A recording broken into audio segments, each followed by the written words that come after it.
One of the biggest scandals in recent automotive history is continuing to play out and threatens not only to destroy the reputation of iconic car company, but could also cause pain far beyond the borders of its home country.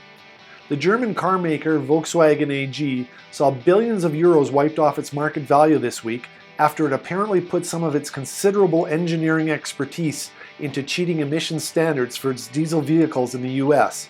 Let's take a look at what happened and the implications of this company's deliberate deception over the past 7 years. It was actually a routine test that first alerted authorities to suspect that something underhanded was afoot.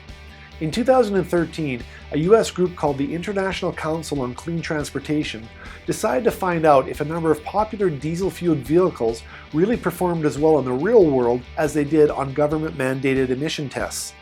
They decided to test 3 cars, a VW Jetta, a VW Passat, and a BMW X5, by driving them around various urban centers in California for about 4,000 kilometers.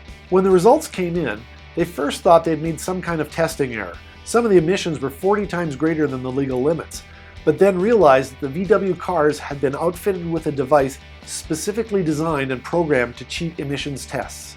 The company was thrown into turmoil early last week after the US Environmental Protection Agency released a statement on September 18th accusing VW of installing these so-called defeat devices on many of its vehicles, after which VW then admitted that as many as 11 million cars may have the device installed.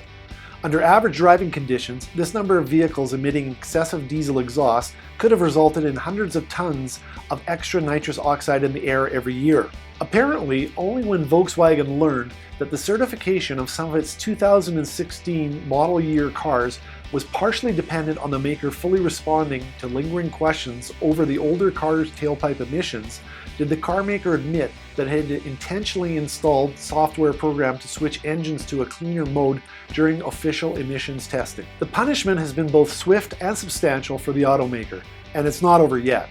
Volkswagen AG, the world's top-selling car maker, issued a profit warning last Tuesday, saying it was setting aside some 6.4 billion euros, or $7.3 billion US, to cover the fallout from the scandal. Not only that, but financial markets punished the company's stock as VW's share price dropped almost 19% on Tuesday, after falling a hefty 17% on Monday, meaning that the company lost an eye-popping 25 billion euros or so in just 2 days of frenzied trading.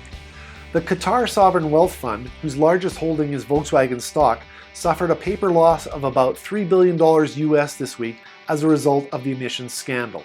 Investors sold shares of VW almost at will after learning that US regulators could impose fines as high as $18 billion US on the company, and that a spate of lawsuits by lawyers representing car owners were in the works in several jurisdictions. Governments around the world have started to take a closer look into the company too, as Germany, the European Union, and South Korea, to name only a few, have all instituted their own investigations into VW wrongdoing.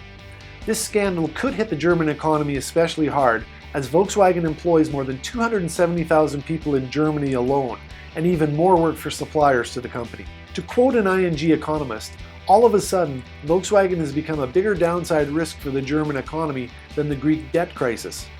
The irony is that, although Germany has defied the Eurozone debt crisis and the slowdown in China, the greatest downside risk in some time could come from inside the country. And you thought you had a bad week.